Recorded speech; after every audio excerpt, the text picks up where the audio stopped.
Thank you for having me here today. I've been told that I have approximately 30 minutes to speak to you all. I want to start by saying that I'm grateful for the opportunity and I'm thankful for your time.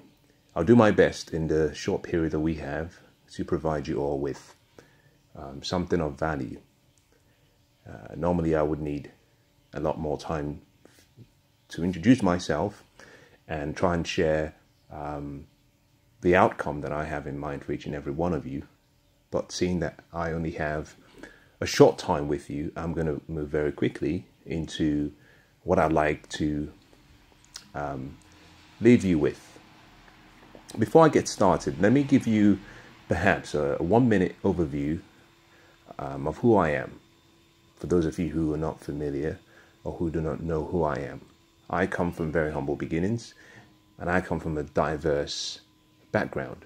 Engineering, trained as an engineer, left engineering after a number of years of working in engineering and moved into a phase of life that I consider to be a fascinating experience. And this is whereby you start to ask yourself questions such as, how do I really want to live the rest of my life? And what is my true purpose?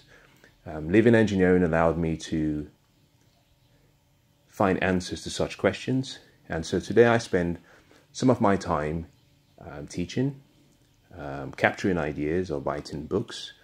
And when I'm not doing any of those, I have an interest, a deep interest in business, but precisely within the investing sector. So my background is quite diverse. I have spent a lot of time studying. I began my journey of learning by getting to a point where I felt that the results that I was creating within my professional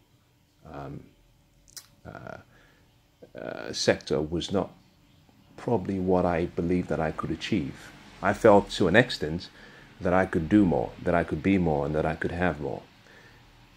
And I want to start today's session by presenting a question that I asked myself. I think this question will serve some of you very well. In one of the moments when I was pondering on why my results in various areas of my life were not in line with my true desires, I felt I was falling short of what I believed I could achieve. Some of you might relate to it. You might relate to that statement that you know deep within you, there's a feeling, there's that urge, there's that sense where you say, I can do more, I can have more, but I'm not creating more. In a moment of reflection and introspection, I asked myself a question: why are you not where you believe you can be? And the answer that I got back was profound. It was very simple, but it was profound. The answer was this: that the knowledge that I had acquired had brought me to where I was and had created the results that I had. However, the knowledge that I did not have, the wisdom that I did not have, was what was stopping me from getting to where I could be and where I wanted to be. So I made a decision. It was a simple decision because I had very little choice. The decision was this: that I would find people who were achieving the results that I wanted, and I would study them, and I would model or replicate the actions that they took. And I would test and see if I could create better results. My way was no longer working. It was simply a case of trying another. Now, I share that with you to make a point. Now, some of you here have different dreams and you have different visions and different hopes for your future. You're not in your future yet because you haven't earned what I would say the right to be there. There's something lacking. There's a missing key. You would be in your future if you had already acquired the knowledge, the skills, the understanding to be there. So you haven't become the kind of person in character, in attitude, in wisdom, deserving of that level of success or that level of experience. Now, there are two things you must understand, which I stubbornly realized in my journey, that achieving success is the easy part. To get success is easy. Maintaining success is the harder part. So it's easy to achieve a goal. It's more difficult to maintain and keep the goal. And what I'm going to share with you is one of the things that you should always consider is, am I simply focusing on getting to a destination in my life, or am I really enjoying the experience and growing into becoming the kind of person deserving of that adventure? So I began to study successful people, and I came across something that I will focus today's session on. As I studied them, I found that there were, interestingly, a number of similarities in the people that I studied. I found that the similarities came in three distinct areas. As a matter of fact, the results they were creating were simply effects of specific causes. Let me put it in a more simple way. The results they were creating were as a result of specific habits that they had. What you do daily and what you do consistently will determine who you become permanently. What you do daily and the routine you have consistently applied determines the quality of your results. So the secret to the future that you're trying to get to is hidden in what you do daily. It's hidden in what we call your daily routine. It's hidden in the attitude you bring to every day. And that took me down a path, which I may not have time to explain with you, but it's profound. And that path, let me summarize it very quickly, just in case I never get to speak to any one of you again, or in case I never get to meet any one of you again. And here is it, because this is simple. Your future is not here yet. Your past is gone. Like a spent check, you can't retrieve back the past. Many of you, like I did for so many years, keep looking back to the past. You use the past as a school taskmaster to always caution yourself. You always beat yourself with a stick with what you've done in the past, the mistakes you've made. And in many cases, sometimes the successes you've had from the past have been obstacles to you getting into the future. So your future is like a spent check. Now, the promise of the future is what I call a promissory note. You cannot spend it yet. Today, however, is the only time that you have, is the only cash you have. So what we usually would say is, you've got to learn to live in the now, to live in the present. The key to a successful life in any area or category of life is to recognize that you live your life in one day. And therefore, all you have to focus on is how to create one good day, one great day. And if you can create one good day, one great day, and you can replicate it every day, you make improvements to make it better, you find that those small daily improvements lead you towards that destined future that you're trying to get to. Because when you add up all the days, over 30 days, it makes a month. When you add a month, over 12 months, it makes a year. When you add a year, over a certain period of time, it becomes a lifetime. So the future is hidden in a day. And all you and I have to do is focus on making one day go right. I didn't say make one day perfect. I said make one day go right and then improve on it. That was profound. But let me come back to what I was trying to share with you, and that is this. The results you have are hidden in the habits. When I studied successful people, I found that their results were really a reflection of specific habits that they had. Those habits came as a result of actions that they took. Those actions came in three parts. One was physical action, the second was emotional, and the third was mental. Now I want you to listen really carefully now, because I think for some of you here, this will be like a light bulb moment for you.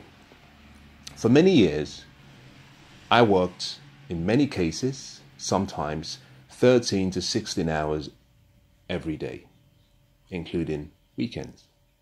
I went for a period where in about 4 years, I was always paid back my holiday breaks. Let's assume you take 25 days or you get 25 days in a year. I would probably take 5 and I'll be paid back 20 because I worked that hard.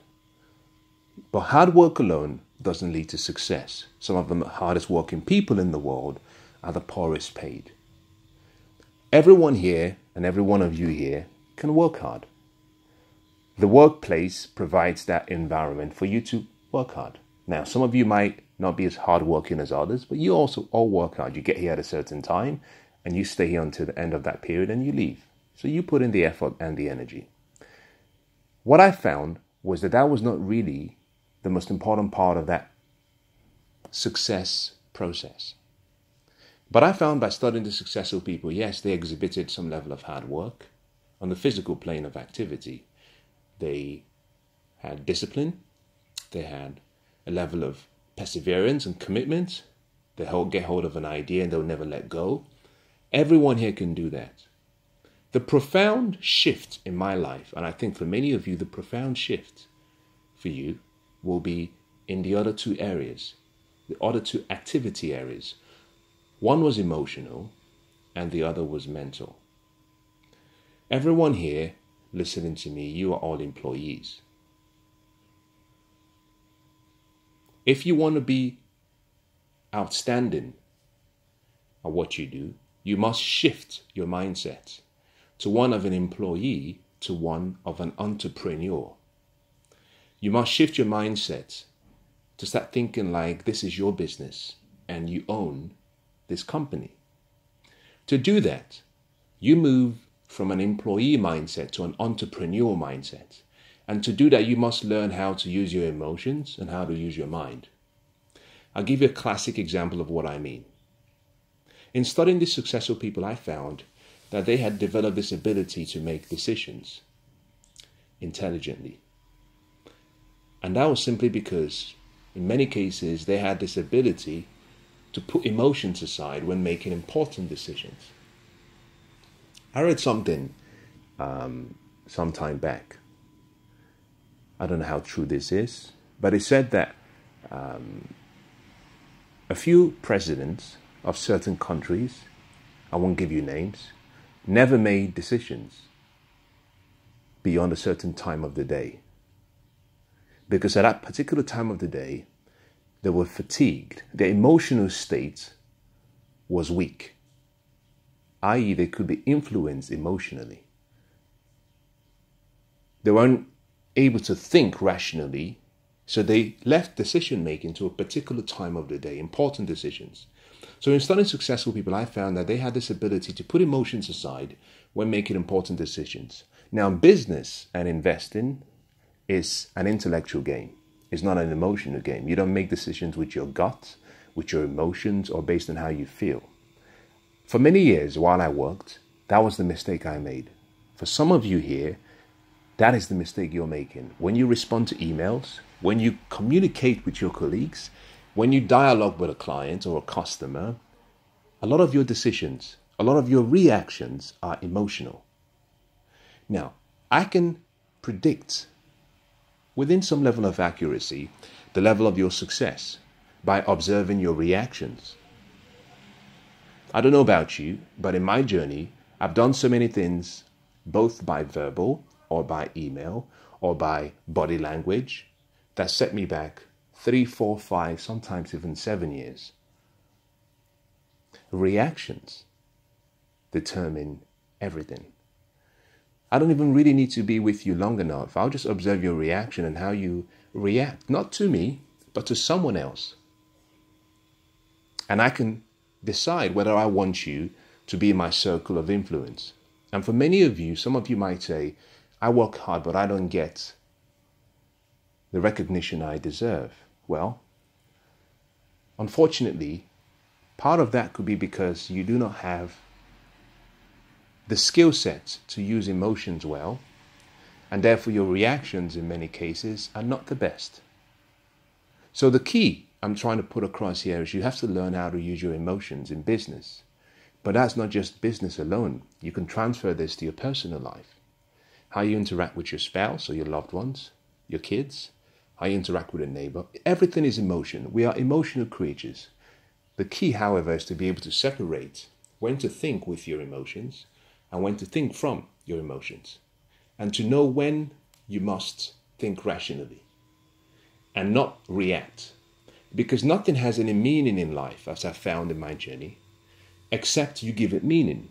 So you guys can come up to me now and you can say to me that amongst all the speakers you've ever heard, that for some reason that you believe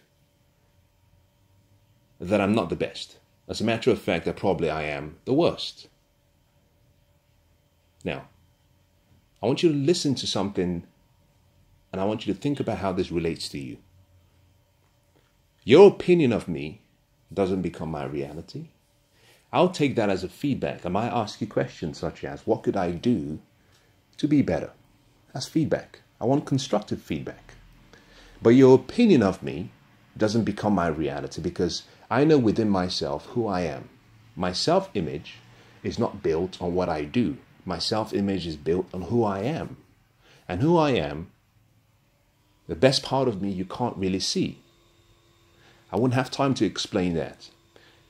You might also say, well, amongst all the speakers we've seen, you're probably not the best good looking.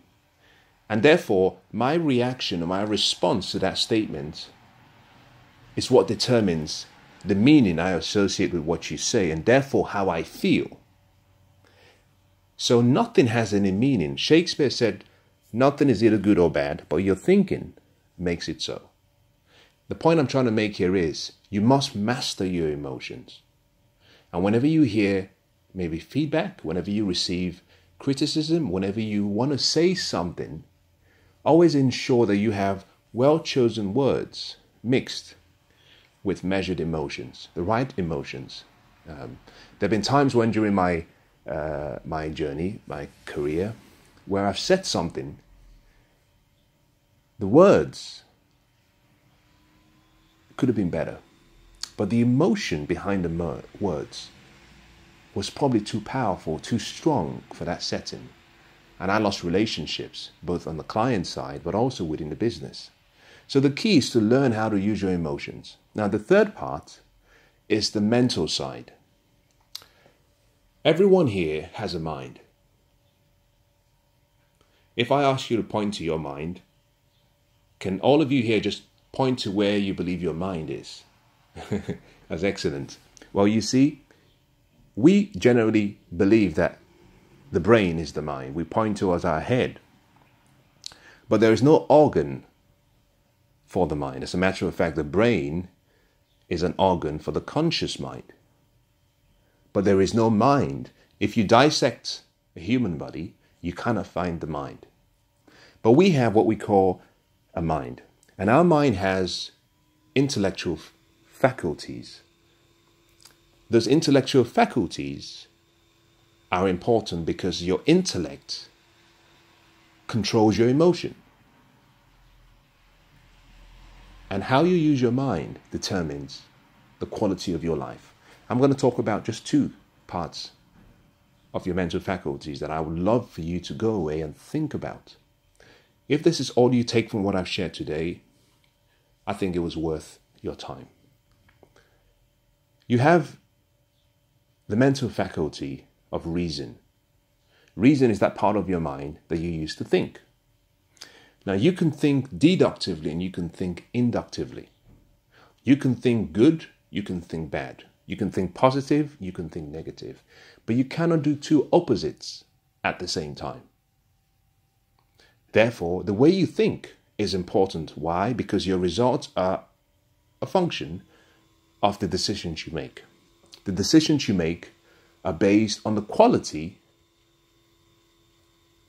of questions you ask. And the quality of the questions you ask come come through the quality of your thinking. So if you think right, you will most certainly do right, or you will be inclined to do right.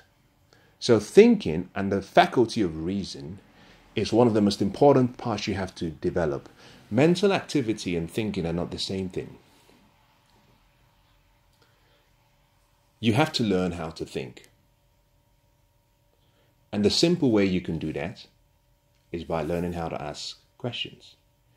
Answers are hidden in questions. I can spend time with you and all I'll do is ask you questions. Because the answers you give back to me provide me with information. And information in today's world makes the difference. Information is not power, knowledge is not power, it is potential power. But if I keep asking the right questions, it will lead me to the answer that I want. In each and every one of your various areas of responsibility, you have to get very good at asking questions. Become curious. Albert Einstein was asked the question, and he was said to be passionately curious. And when he was asked what makes him really, really great and brilliant as a person, he said, I'm not particularly intelligent, I'm just passionately curious. Curiosity is the part of your intellectual mind connected with the reasoning capability you have, which allows you to look at things from a different perspective.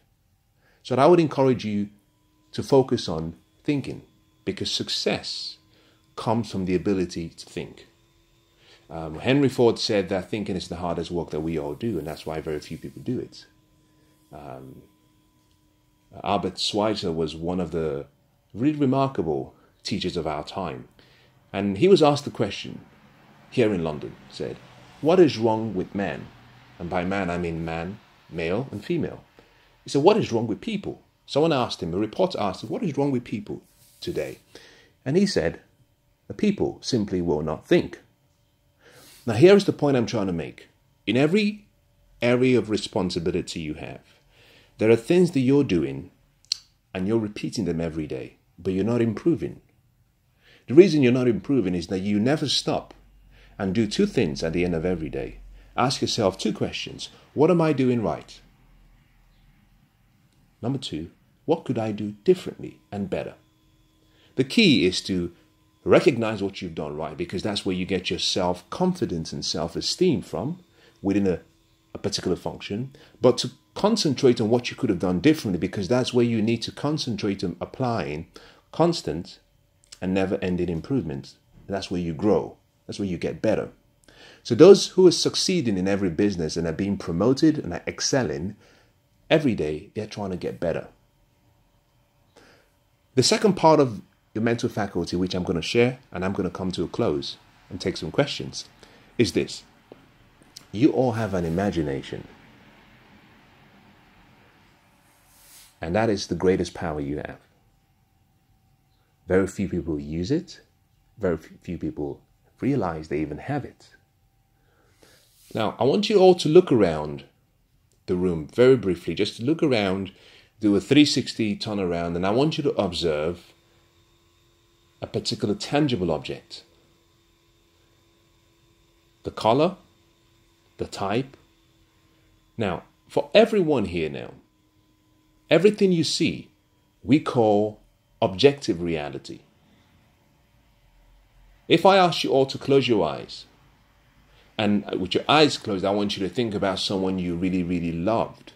And I want you to imagine holding hands with that person you loved. And just do it. Now open your eyes, please. And at the moment that you had that picture in your mind, we will call that subjective reality. People would say that what you see right now is real, is reality, and that which you did with your eyes closed is imagined. So most people would say that this is objective and therefore real. I want you to think about this, that everything you see around you right now was created first in someone's mind as an idea, as a thought, as a dream. And because they stayed faithful to that dream and they worked hard, They objectified it in our world. The point I'm trying to make is that what you see was created from things that were unseen to the natural eyes, and therefore imagination creates your reality.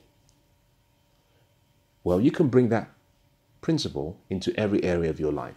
And let's start with your business. Where are you right now? And where do you want to be? The first step is, do you know what you want?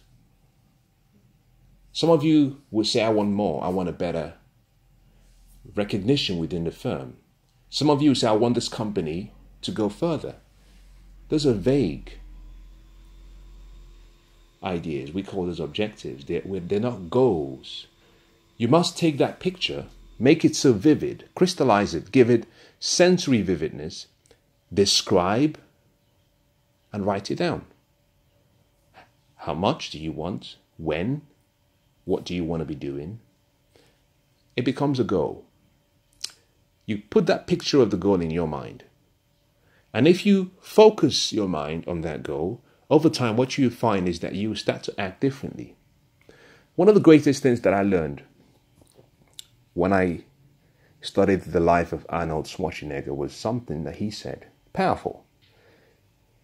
He started from Austria, came over to the United States, went into bodybuilding, won 7 times, Mr. Olympia, decided he was going to go into acting. Massive form, massive build, awkward, a very thick Austrian accent. Didn't stand a chance because he was coming in at a time when the trendy look and physique was slim and slender. But he had a goal, he said. Just like I wanted to become a bodybuilder, and I did, I want to become a box office star in the US. Eventually he achieved it. Then he decided, I want to become a governor of the state of California, and he achieved it. Now, when I read his story, I was fascinated by a statement he made. But I wasn't surprised. The statement was this. When he transitioned from bodybuilding into acting, initially he didn't succeed. And that's what happens in life. You attempt something for the first time and you don't succeed. What do? You do what Elias said. You dust yourself off and you try again. You don't give up. The question is, how many times do you have to try? As long as it takes. Winston Churchill said that success is going from failure to failure without loss of enthusiasm. You don't fail until you stop. But he said, when he was asked how he was going to transition into becoming this incredible star he wanted to be, considering that he had tried a few movies and he had failed, he said, I'm going to do the same thing that I did in bodybuilding. I'm going to create a picture of who I want to be, and I'm going to live into that picture. Here is my word for each and every one of you. You have an imagination. Everyone here can create a picture of who you want to be with this firm.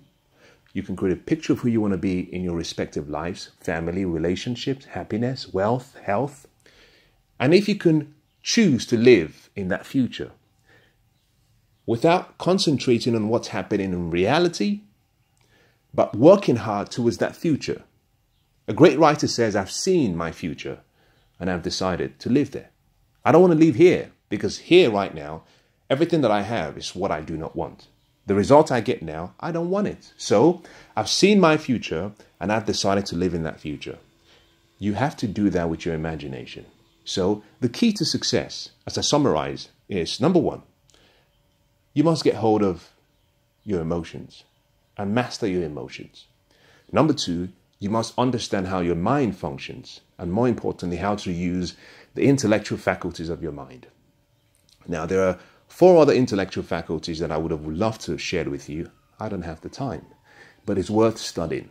But I believe if you hold on to the reasoning faculty of your mind and your imagination, that you can be, you can do, and you can have anything that you want. And I don't know what your dreams might be, but I want to wish you success, providing they come within what I call the golden rule. Do unto others as you would that they do unto you. Then I wish you success. Now I'm going to stop here and I'm going to take questions, probably 2 or 3 questions, because I don't want to keep you longer and I don't want to abuse the time and the opportunity that I've been given. I can see that I've come very close to the end of my time. So if you have a question, please raise your hands.